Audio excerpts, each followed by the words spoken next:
Welcome, everybody, to this week's episode of the Therapy4Dads Podcast. I'm excited to have this conversation. We have not talked about this yet on this show, but it is such an important conversation and one that, looking at it from perspective of being a father, when we experience this. But before we jump into the episode, I first want to introduce the guest, and that is Adam. So welcome, Adam. How you doing?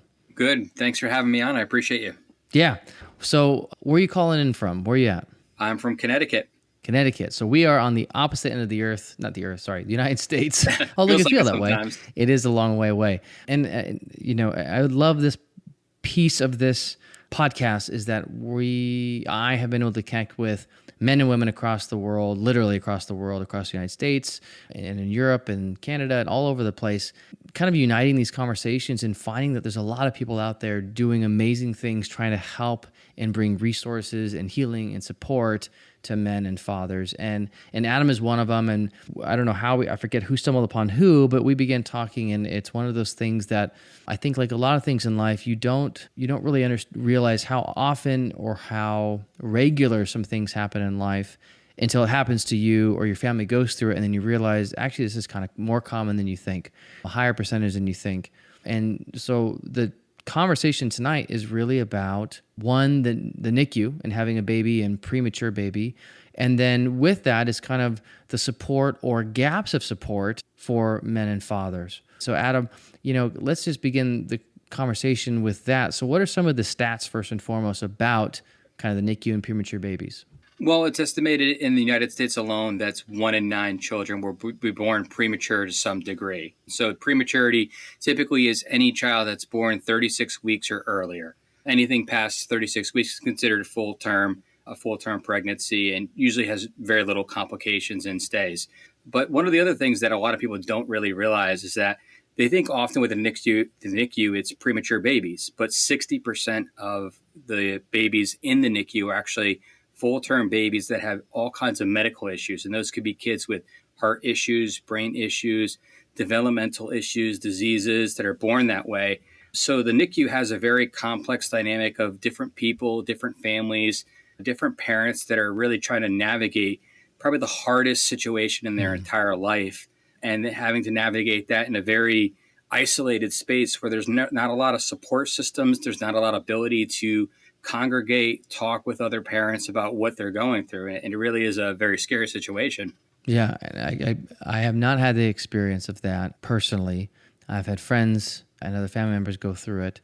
And as you said that, yeah, I can only imagine how terrifying and scary all those things could be, especially when we all have expectation of birth is supposed to be great experience. We have some idea of what can happen, but we often aren't thinking of that's going to be me going to the NICU or having to have these complications. But it's more common than we think. And so I'm wondering, how did you get involved with even this kind of this passion or this heart to help those in these situations? Well, after we were in the NICU and our son was born 25 weeks, so he was 15 weeks early. He weighed just over 1 pound, so he's 1 pound, 4 ounces. And he was about 10 inches long. We spent 135 days in the NICU here in Connecticut. And it was a very difficult, long journey for us, a lot of ups and downs and highs and lows. But throughout that process, I just realized that there was a gap in a lot of things, a lot of resources in books, materials, therapeutic access for people, ability for them to be able to talk with individuals that understand what they're going through. And you just kind of really find that you're in a kind of an isolated space, and a lot of people are searching for answers. So one of the things that I started to do is say, to try to create a space that people could come to, they could share their stories, they could talk about what's going on, they could listen to other parents that are at different phases in their journey, whether they're in the NICU, they've been out for a year, 2, 10 years. And it's amazing how much they're willing to share their stories, even when it's traumatic for them, to relive that because they're helping other people.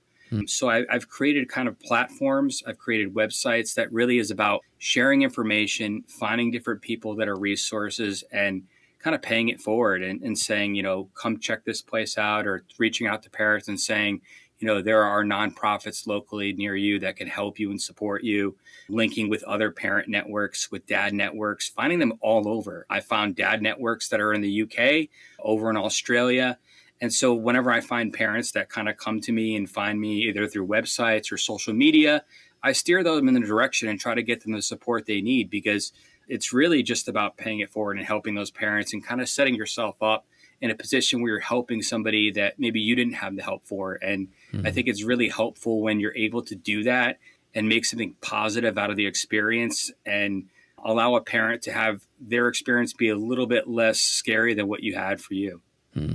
You mentioned isolation a few times as you were talking. Was that something that you experienced, kind of what going through, like having a premature child and being in the NICU for 135 days, you said? Mm-hmm. Yeah. Did you, something that you experienced personally? Yeah, certainly. I mean, that's with every parent that's in the NICU. Everybody that has a premature child, I've probably talked with over 1,000 different parents over the last few years, and through talking with them, through interviews, through foundation events, and all of that. And the one thing that they always say is it's isolating. It's alone, mostly because of, the fact of you're in these different areas, you're secluded from other families. There's a lot of HIPAA laws that even prevent you from even going over when a family says it's okay to talk to them. So sometimes you'll see a parent and you'll just kind of have to do the nod, the wink, the thumbs up, because HIPAA won't even allow you to come over and support them, which is kind of, it's hard and difficult. And then you take on top of that the last 3 years of COVID, even more isolation for those families. While we didn't have to deal with that when we went through in 2018, I've had family members, I've had friends. I just did a interview with a young lady who had COVID. Her husband had COVID, and then they were in the NICU and had to be isolated from their child.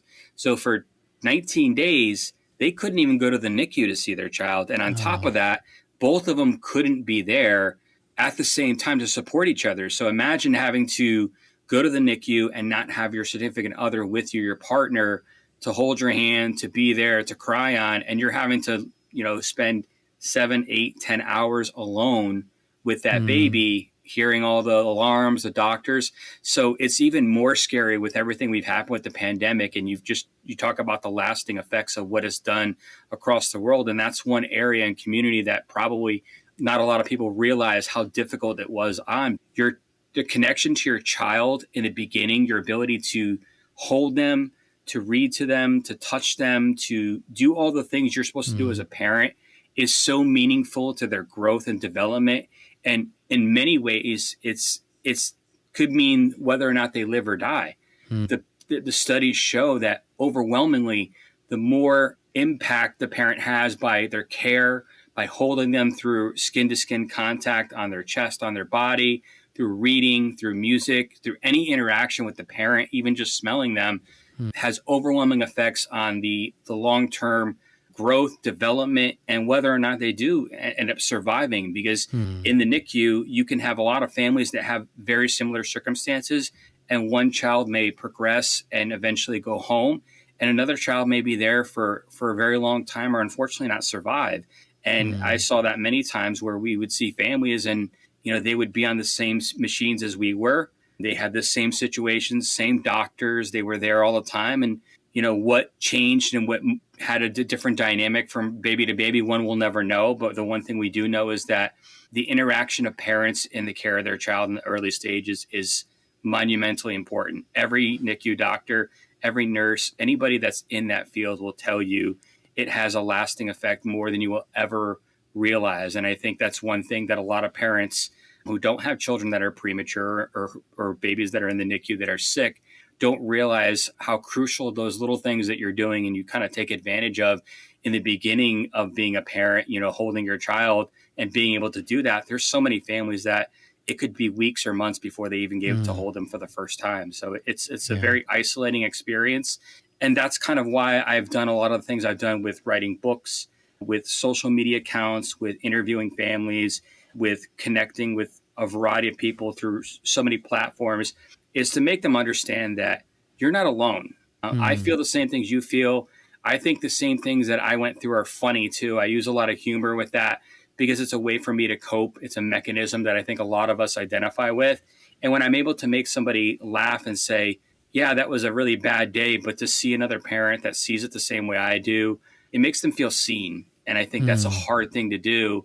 And it's important to feel seen. And when these families are able to connect with people, even through social media, thousands of miles away, they never met, I think it's a very crucial part to being able to navigate the NICU and eventually be able to process that, to get through that, and eventually come to terms with everything they went through.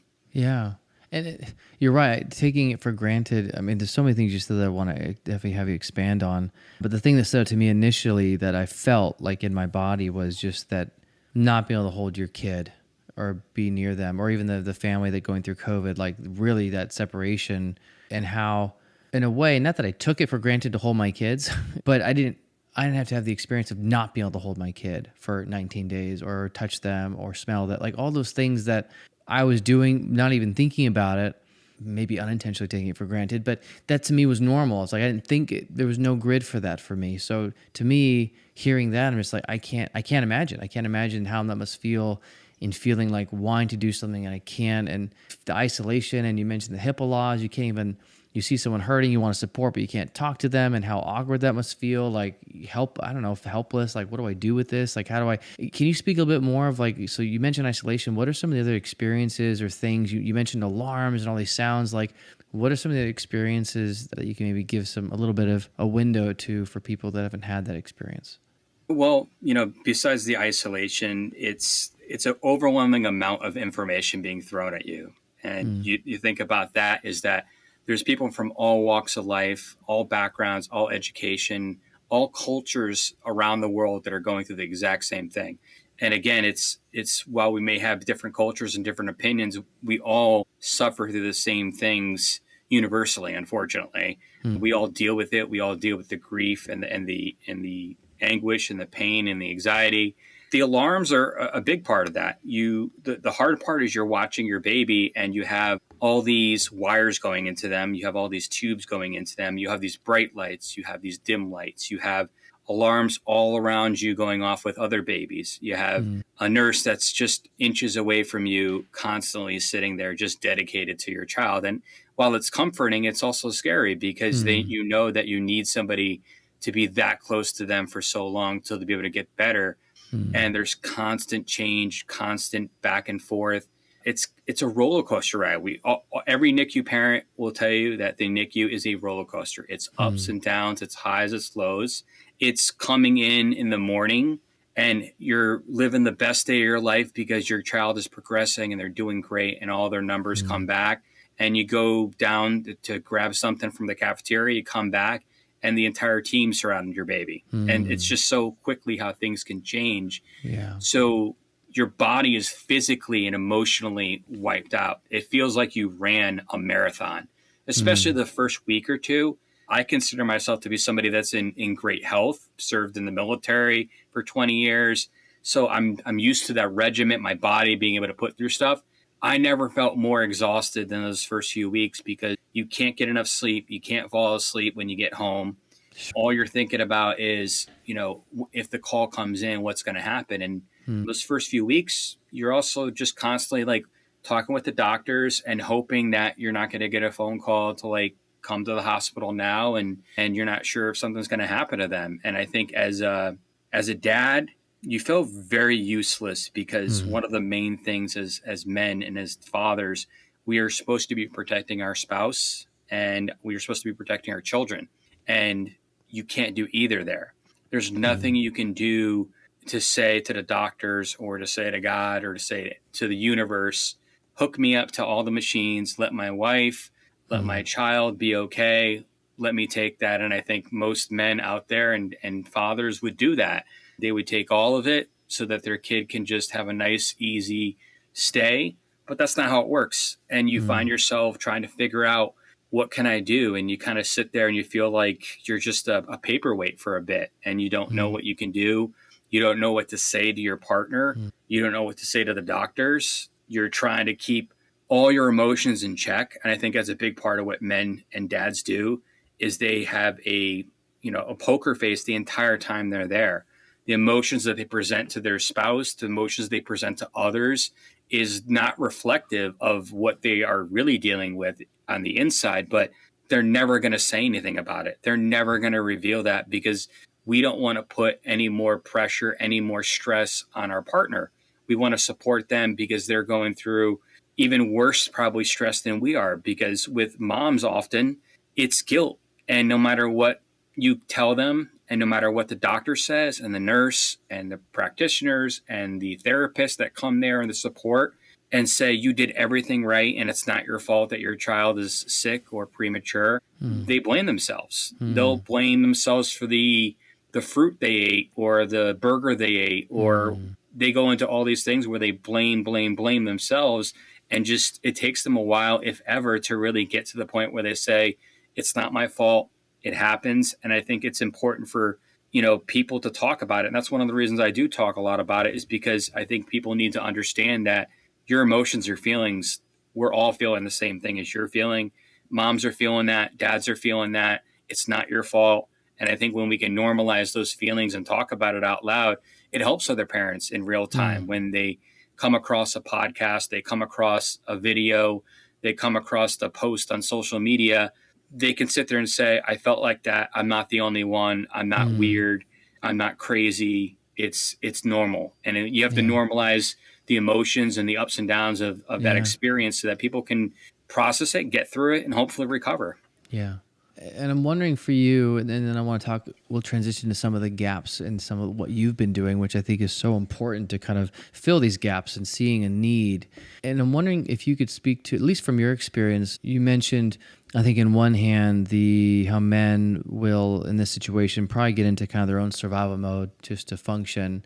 I'm wondering if, to probably some degree, there might be some themes you can pull from this that I think men might be feeling or experiencing underneath this kind of stoic, armored, persona that I think men are feeling isolated from, which is, I know why you're trying to help men, because men need support too. And we've talked about this, is that, I guess, what was some things that you were feeling that you didn't initially communicate early on? One of the things, the big thing was guilt. And you normally don't think that, but the good majority of men that are experiencing children that are premature, and also babies that are sick in the NICU, but most often it's premature children, is we are often thrust into a role that we typically are not seeing when it comes to child rearing and childbearing and those circumstances where normally the mom gets an opportunity to hold the baby, connect with the baby.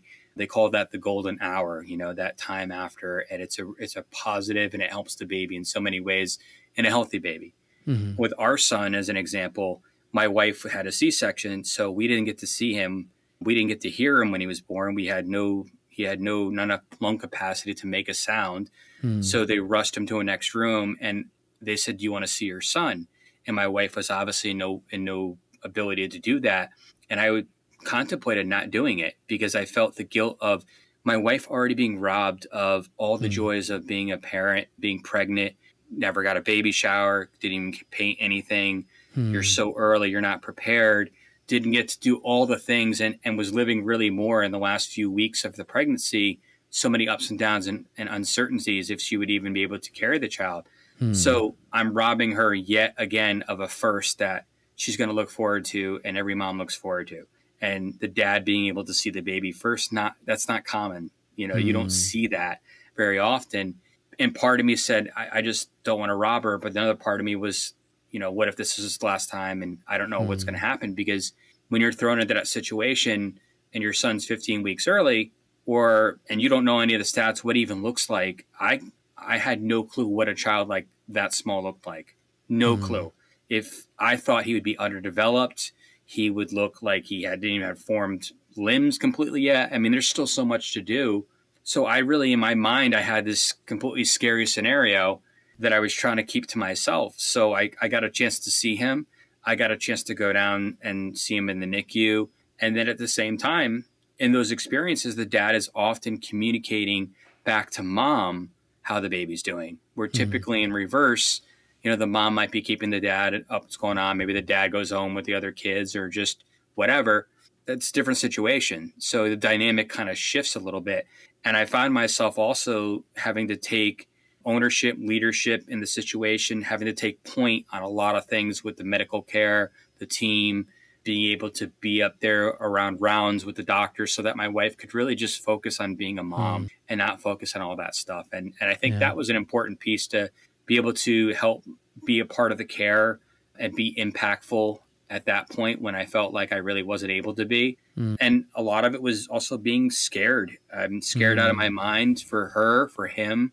Yeah. But again, you're not showing that. You're trying to be cool, calm, and collected because your baby and your wife, they feed off that emotion.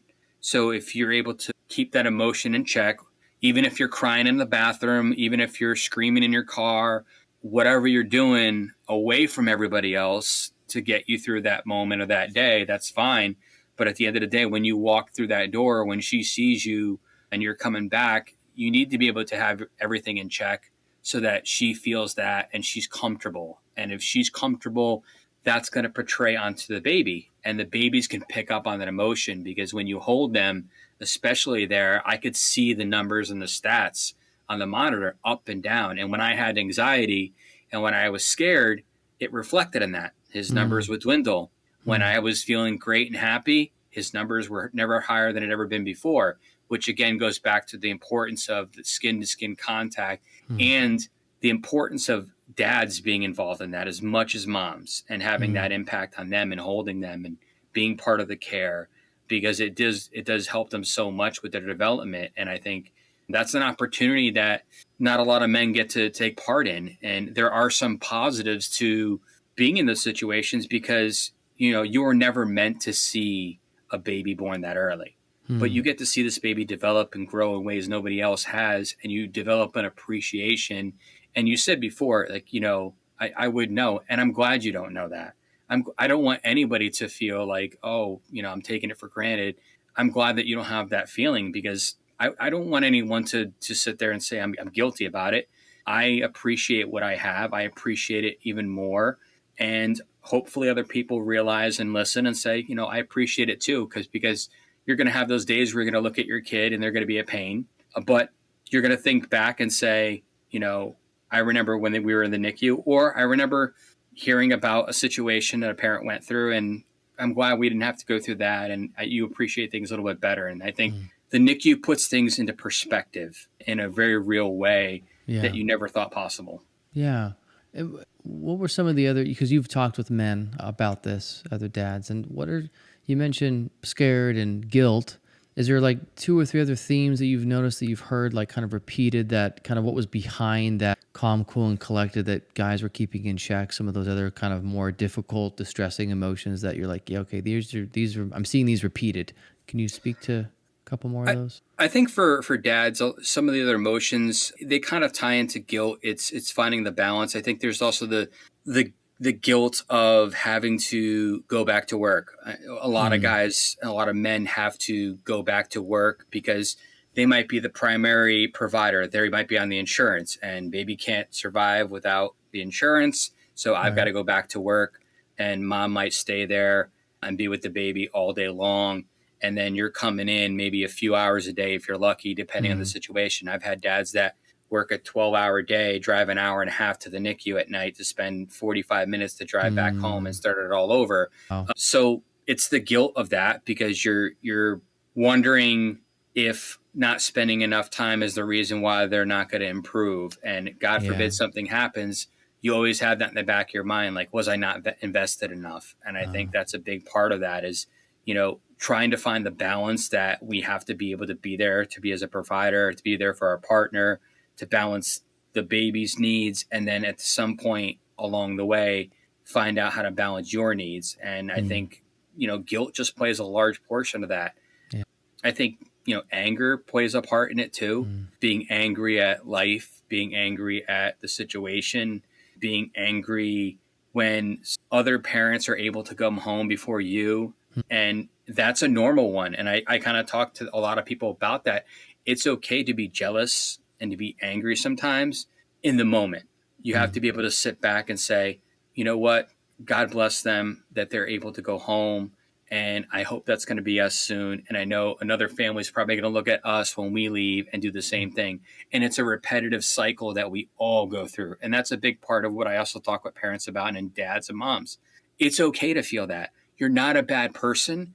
You're not a horrible person for feeling like, why can't my son or daughter who's been here for 3 months longer go home and this baby doesn't have to? Because everyone has they're fighting their own battles. And often we find out that a lot of these other babies that go home earlier, they can breathe, they can do other stuff, and they're good to go home. But a lot of times you'll find out that they have a lot of ailing diseases, issues that are far worse that you can't see, that are under the surface, and they have a much longer journey ahead of them. So you have to be thankful for all of that as well. So there's so many emotions that go into it. It's so much balance that you're trying to find. It's such a hard thing to do, is to find the balance in everything and not lose yourself and not lose your cool. And I think for the most part, men do a pretty good job of it. But what they don't do a great job is they don't talk to other people about it. And they don't talk to, friends or family. They may never talk about it out loud. And I think women sometimes look at that and say, well, he wasn't that invested, or he was too, how could he be so callous? And in reality, they compartmentalize a lot, and they just don't process it. And sometimes it just takes them years to do so. And that's one thing I do encourage dads to do, is talk to somebody about it. Even if you don't think you need it, talk to somebody that's been through it. Talk to a therapist, talk to a family friend, somebody. Well, you mentioned, it sounds, I know you served in the military. It kind of sounds like the NICU is, in a way, is like a battlefield. Oh, most definitely. So how does that relate then? And what are some similarities that you've between NICU and battlefield that you could say, yeah, this is definitely similar here. There's overlap between these two. Well, I think, with the military and the NICU, they're very regimented. So, with the hospitals, you definitely have a regimen of, this gets done by the book every hour. And it's very regimented that way, where your nurses and doctors are treating them, and they might react to certain things and medications. But overall, the day kind of is the same day every single time. Regiment. You have doctors and nurses that are working hard, just like in the military and the battlefield. You have doctors and nurses trying to keep, everyone alive. They're triaging. They're trying to go to this baby, to that baby. Yeah. And, there's times where it's very chaotic. Things are going off. Everything's going off around you. And you've just got to figure out, what can I impact immediately right now? What's right in front of me? And then kind of work your way back from there. And I guess a lot of what the military taught me is being able to compartmentalize situations, high stress. And I think that helped a lot in the NICU, but a lot of people don't have that ability. Maybe they have that skill set to do that. And for me, that allowed me to be able to process things a little bit different than the average person. So, in the military, we use, our sense of humor sometimes in very rough, horrible situations. When we're dealing with death, we're dealing with injuries. You use humor, use whatever means to be able to cope with that in the then and now, and then figure that stuff out later. But the military, it's definitely all about the regiment. And I think that was pretty much the NICU every single day. It was just it felt like it was a repeat every single day. But the people that were there were truly amazing. And the doctors and the nurses, they save so many people's lives and so many kids' lives, and they give so many families a second chance, and many times just a first chance at life. And so I'm thankful to them. I can't thank them enough. I can't give enough thanks to them for what they did, because there were so many times where we thought it was just going to be the end for our son, and that was going to be it. And unfortunately, or fortunately, that wasn't the case. But there are a lot of families, unfortunately, that have to deal with that loss, and it's very painful. And I would want to be in their shoes, and I don't envy them in any situation at all. Yeah, I wouldn't either. And as you're talking about it too, with the military, all the alarms going off, it's like you're in constant survival mode. Like, what does this mean? Almost like, is this a threat? Is this safe threat? It's like danger. It's fight or flight. Yeah, you're constantly fight or flight, or numbing, or disconnecting to survive, and the compartmentalization. And you had this training that probably helped you kind of better navigate that, because you're, in a way, have been trained to like you said, military, I know about military training is that they teach you how to handle fight or flight, essentially, to navigate that by compartmentalization, which is a skill set. Now, to flip that, while compartmentalization and survival mode in NICU is part of, I think, just navigating it, you mentioned something, and this is then when I think where you came in to really see the gaps of service, especially for men, is that, okay, well, now what? Okay, so we got through it or we're in it, but how do we get out of compartmentalization and survival, but get from here to then actually like healing and restoration and processing? So let's pivot here. So what were some of the things that you are seeing? You kind of hinted earlier that this is actually what we need to do to kind of heal from this and move forward, especially for men. Or here's some services I see that we need to provide for men, and not just for women too, but specifically like there's something that's missing for men. And so what are some of those things that you're doing, and are some of those areas that we need to improve in? So first and foremost, the areas that we kind of need to improve in, there's just not a lot of services in hospitals for parents, and a lot of times in general, whether it's funding, whatever it may be. Sometimes there are local organizations and nonprofits in an area that fill those gaps in. There's a bunch of them that I've affiliated with, I've become really good friends with, and I always try to share that with parents, whether they help nationally, they help worldwide, maybe they service a small community in a different part all throughout the United States. So I try to direct them there, and just a lot of them these are parents that have built a nonprofit and understood a gap and said, we don't have stuff for parents. Maybe it's care packages, maybe it's financial assistance, maybe it's peer-to-peer networks where they can talk with parents. So some of them have set that up, but we're not quite there where we have a large enough network. And I think the peer-to-peer is twofold is important, because not only are you helping somebody else, but you're also processing, going through, giving back. And I think it helps repair you mentally to be able to help somebody else that there's a need going through that same situation. So I think that's a very important piece. And I do encourage people, when they're comfortable, to potentially do that as a way to give back, to mentor a family, to talk with them, maybe because you didn't have that as well. But with men especially, there's very little that it targets them in general, from even the nonprofits. I work with a number of them, and they start small. They've got one meeting maybe a month. They've got one every few months. And we as men, we're busy, we're working. Try to get us to go to a once a month meeting and maybe be able to get that. You're probably not going to be able to do that. So I've just found that a lot of the focus online, on social media, it's moms, and understandably so. They've got a lot of things going on. Just not a lot of stuff is focused on dads. Not a lot of people are talking about dads, and not a lot of people are talking about how they can impact in a positive way, what they might need. And I think one of the things that I've been trying to do is talk about that, whether it's on podcasts, whether it's I talking about it on Instagram, on lives where it's just myself talking with other people. I've talked with other dads and had them come on and share that and provide an insight into what men are feeling and going through at different parts in the journey. And hopefully that opens up eyes to organizations, hospitals, even the wives of these husbands being able to see, oh my God, is that what my husband is feeling?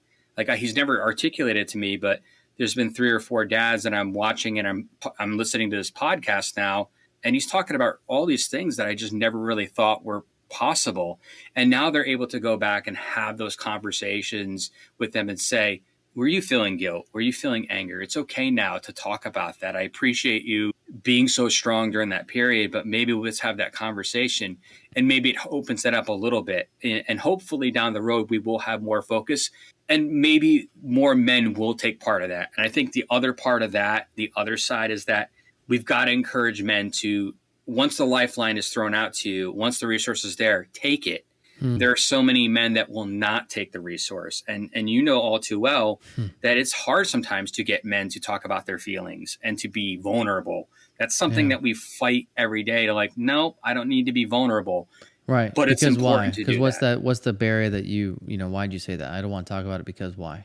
I think I was kind of the exception with that. I didn't mind talking about it because one of the things I realized early with my wife is it was important to communicate and to be able to share with her what I was feeling. So if I had a hard day, I just would look at her and say, listen, I'm going to be the rock for you every single day. But today you need to be it, just today. And that communication piece is so critical but it doesn't happen with most couples. Yeah. So what do you hear a lot of men saying? Like, what's one big reason why they don't want to talk about their emotions that you've heard from? It could be, it's a lot of it's upbringing, you know, their parents, their dad, the same way that they were growing up. Maybe it's their job, you know, maybe they work in a field that's, you know, very demanding physically, you know, where talking about your feelings is seen as a weakness. Sure. So, you know, if you're military firefighter, you're working in construction, I mean, just imagine the number of fields, you know, again, it's one of those things where you got to kind of break the stigma, and it's okay. Like, you're in a very unique situation. Even those guys will understand if you talk to somebody about that and you're getting it off your chest. I don't think they'll fault you for that. But I think there's a plethora, and I think it's unique to every man. Sure. But for whatever the reason, and you know all too well, there are so many reasons why guys will just not talk about it. I think just the main thing is they don't want to feel weak. And they don't want to give in and say, if I give you anything, it's going to be used against me. Sure. I mean, there's so many rationale to why we don't talk about things. We don't share things. We feel it's going to be used against us in some capacity. Maybe not this situation, but I think a lot of men look at that and say, nope, I'm not giving you any ammunition to talk about this or bring this up. Yeah. But at the end of the day, it's important for them, their mental health and their relationship. If you don't communicate, you don't get the mental health, and you don't get the necessary resources, you can't be a good dad, and you can't be a good partner, you know, and that's the important part. Yeah. When you're not taking care of yourself, everything in your life falls by the wayside, your job, your interests, your health. And I just think that more dads need to take ownership of that.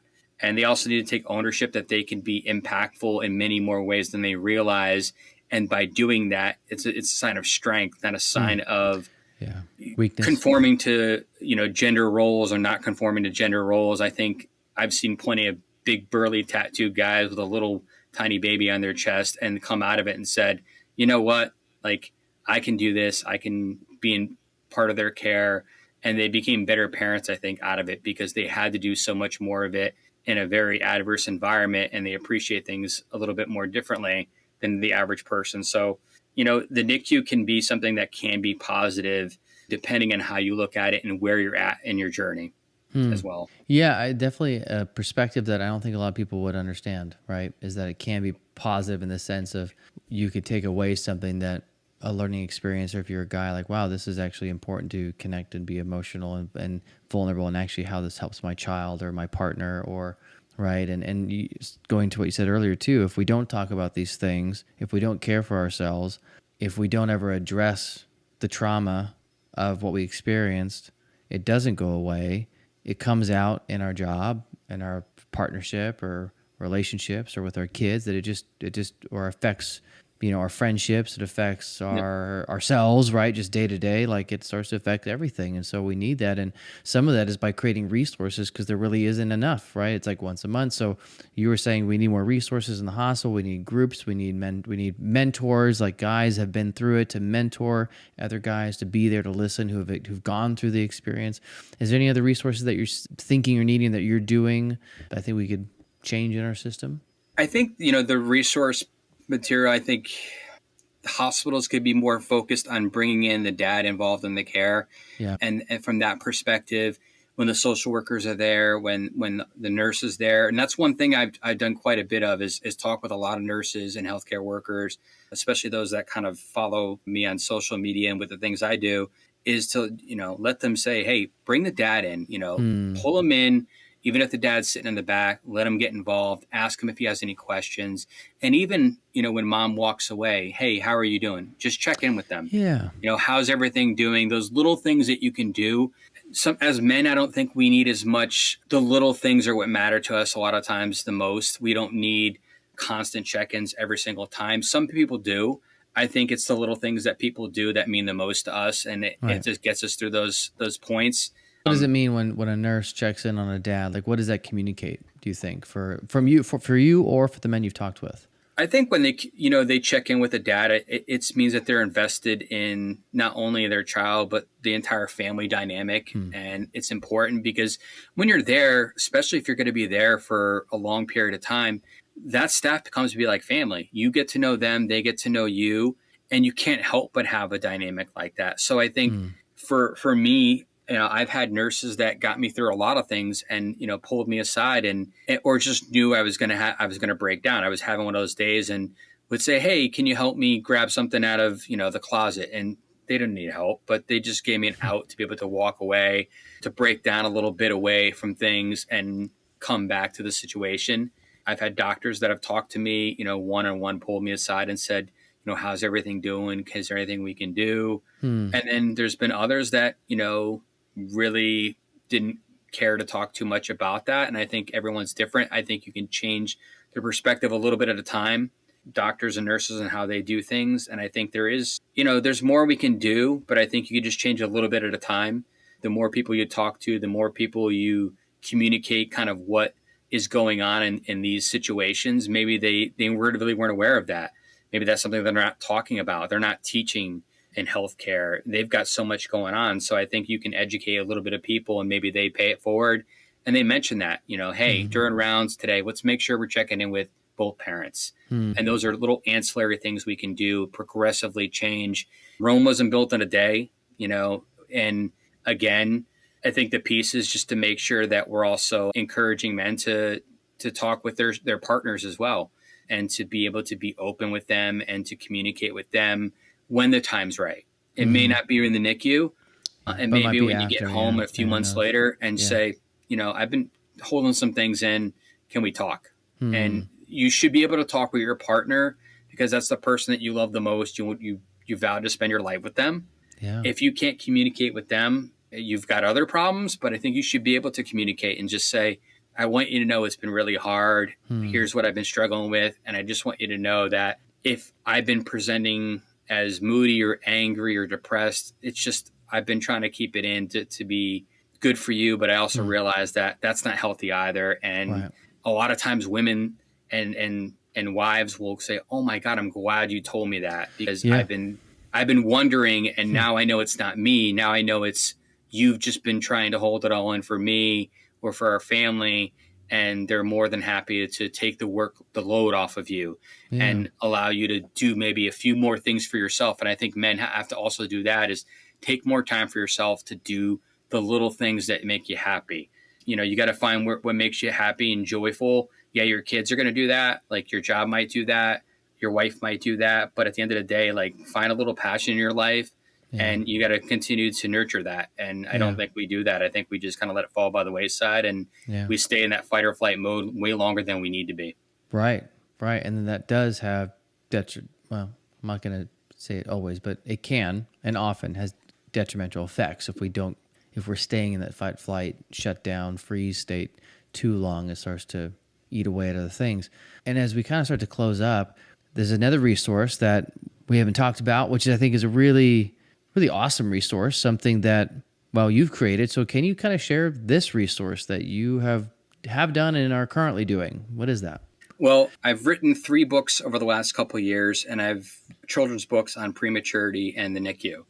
So my first book actually was in response to being in the NICU, reading to my son countlessly because it has such a positive effect, but realizing I didn't see any stories. I looked on Google, I searched, there's nothing for preemies or NICU families. And the stuff that was out there was really more journaling, which does help. So when we were home with COVID and all stuck in there, the idea really was to create something that would be funny. So I kind of initially created, my social media account, Premie Adventures, and it started out with sharing funny things, creating funny things. And then other parents said, I love that. I mean, we were just talking about this the other day.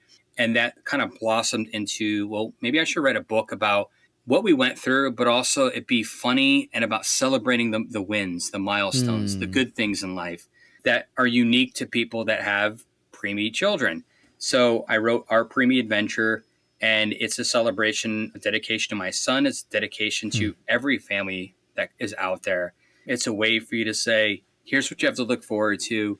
Here's the wins that you're going to celebrate that are so unique to you that you can laugh at, you can share, you can read to your child over and over in the NICU, which is a positive.